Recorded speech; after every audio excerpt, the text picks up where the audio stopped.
welcome back to my channel. Hope you are doing very well.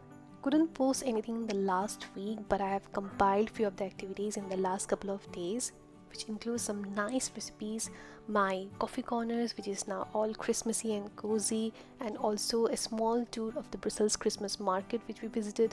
And I think you have already seen the glorious tree in the beginning of the video, so stay tuned for that. As you watched in the previous clips that I have taken some oranges and some lemon. I have taken juice of around half an orange and few slices of them and one lime slice. So I've taken some water and I have added the orange slices and the lime slice, and along with that I have added a star anise and a bit of cinnamon. You can also add 1 or 2 cloves, but don't miss the star anise because that goes really well with orange.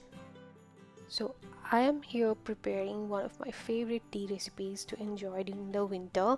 It's flavorful, it's warm, and a must try during the winter season. Now as the water boils, so this will act like a simmering pot. Your house is gonna smell like, winter wonderland, and it's so refreshing. But at the end you will have a drinkable tea, so it's always a win-win. So once the water is boiled, I have added a tea bag, like a sachet of black tea. I have used tea bag because I don't really want to strain the tea, so I can just easily discard the bag later. At this point we don't really need to boil too much, just one quick boil, and then we'll simmer it for a couple of minutes. This will just help the tea to brew, but we don't want the bitterness of the tea. And once the tea is nicely brewed, we'll add the orange juice. At this point you can actually turn off the heat and just keep it covered for some time so that all the flavors are nicely infused, and yeah, your tea is ready. So as you can see, I have just taken out the slices, orange slices and the lime slices and the spices that we added. So I'll just transfer the tea into a kettle or something so that it's easier to pour, and to that you can add your sweetener of choice. I have just added some stevia. You can also add some sugar or jaggery or anything you like.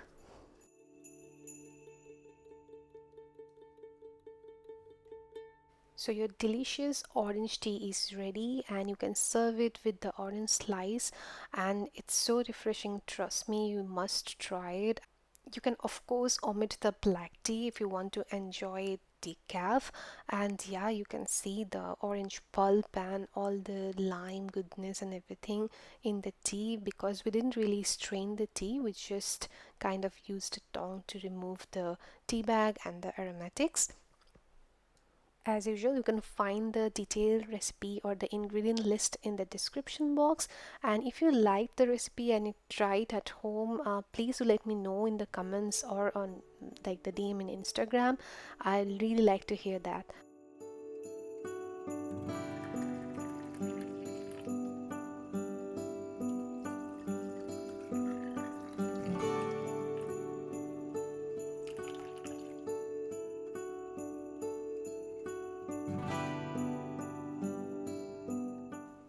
So the past weeks in Belgium have been really frosty, and it didn't really snow, but it was always like icy and a thin layer of frost in the morning. So as you can see, Momo is really enjoying that. She likes to roll on the ice, like for some weird reasons. The garland that I made, I have used it in the coffee corner as I had explained in the last video. So here is how the coffee corner looks right now. So it's really Christmassy with the Christmas elements. So few touches like this really gives your home a fresh look, and it goes with the season, and you feel comfortable, cozy at home even if it's gloomy and dark outside. And as always, there are a lot of pictures of this space and the other corners of my home on my Instagram, so in case you're interested, you can also follow me there. Okay, so moving on one of the evenings I had made some tandoori corn ribs, so just sharing the recipe with you because it turned out so well and it's so easy to prepare and can be a great Christmas snack or a winter evening snacks because it's warm and toasty, and it's really spicy. So in a bowl I have taken some yogurt. I have taken Greek yogurt, so it's quite thick. If you don't have thick yogurt, you can just strain some of yogurt in a nice muslin cloth or in a strainer. And we need thick yogurt so that the spices and everything can really stick to the corn. Okay, so onto the yogurt I have added around 1-2 tablespoon of besan. You can roast the besan or you can use it like this.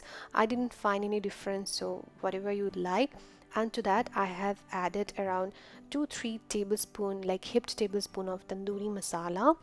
I'm also adding some ginger powder, garlic powder. I'm adding the powdered version because it was handy for me and I didn't have the ginger garlic paste in hand. You can of course add the regular ginger garlic paste. Along with that, I have also added some amchur powder, chaat masala, salt and some Kashmiri red chili powder. Since the ready-made tandoori masala has all the flavors and aromatics, so I didn't really add anything else. So I think these simple masalas were just sufficient enough. Give it a nice mix, and to that I'll be adding some mustard oil. I love the flavor of mustard oil. If you don't prefer mustard oil, you can add any other oil, but I think with tandooris and grill, mustard oil goes really well.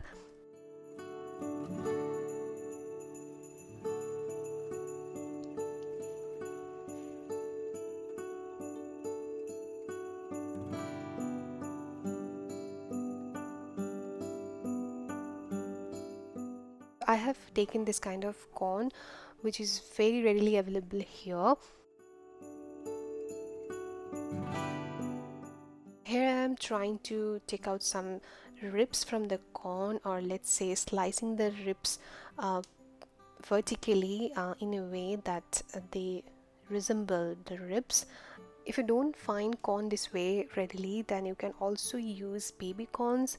That will also be equally delicious.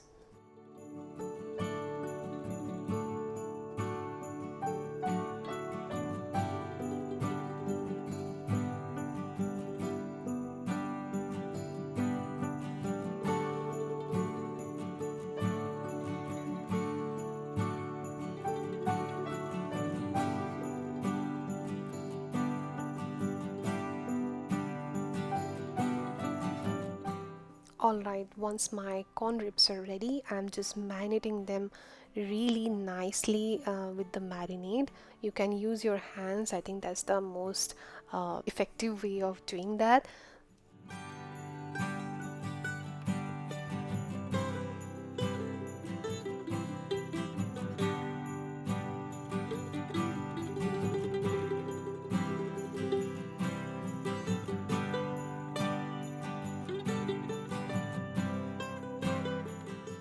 Okay, you can see that the each and every ribs are very nicely coated with the marinade, and to that I'll be adding a special touch or a special tarka, and which will really elevate the flavor of the dish. So I have taken a small piece of charcoal, heated it nicely, and to that I'll be adding a bit of ghee. Quickly close the lid so that all the smoke is trapped and your marinade is nicely infused with a smoky charcoaly flavor, which we always like in case of tandoori dishes. I let it marinate with the smoke for at least 15 minutes, and I'll be preparing the ribs today in my air fryer. You can always put it in an oven, or you can also do a tawa fry or something like that. So you can cook in any way you like. So in the air fryer, I'm not really spraying any oil because the marinade itself contains a bit of oil. So I'm just laying the ribs like keeping enough distance, and just one layer of the ribs one time.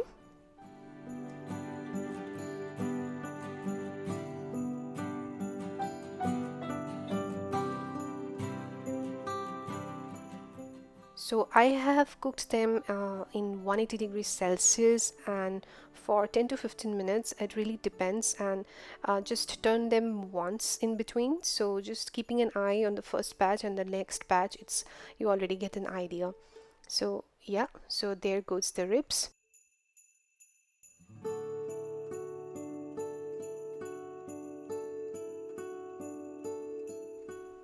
Well, so as you can see how beautifully there is a crisp layer of the marinade.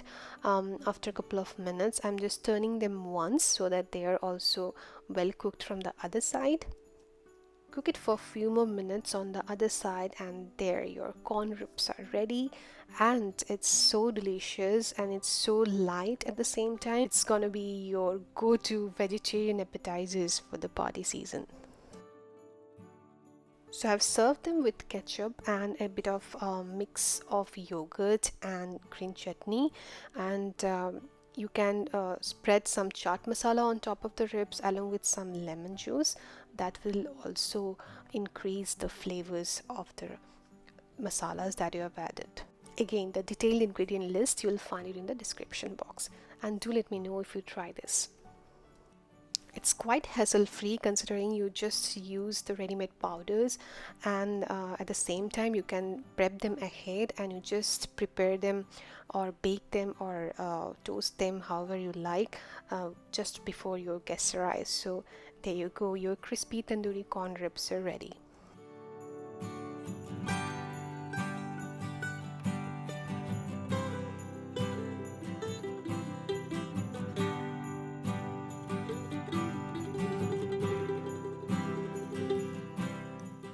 So off to Brussels.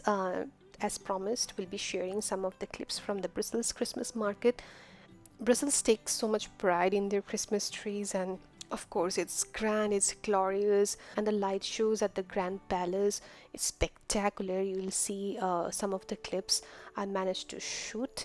I hope you'll like them.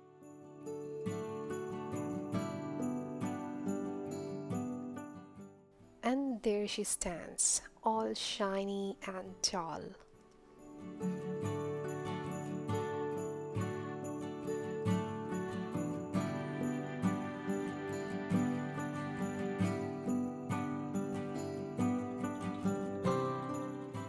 And in terms of shops, there are varieties, but they're not too much if you compare them with the Christmas markets of Derby or other places like you have watched in my previous vlogs.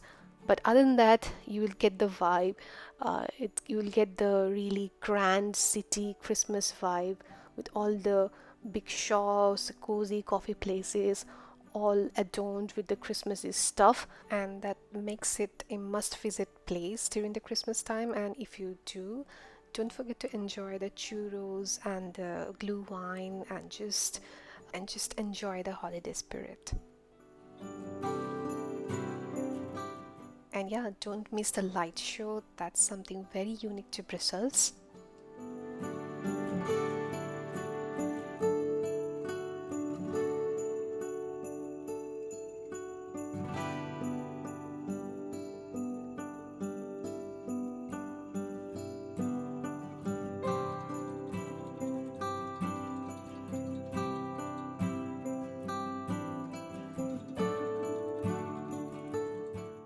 Hopping on to say, if you like the video, don't forget to hit the like button and subscribe to my channel if you enjoy my videos.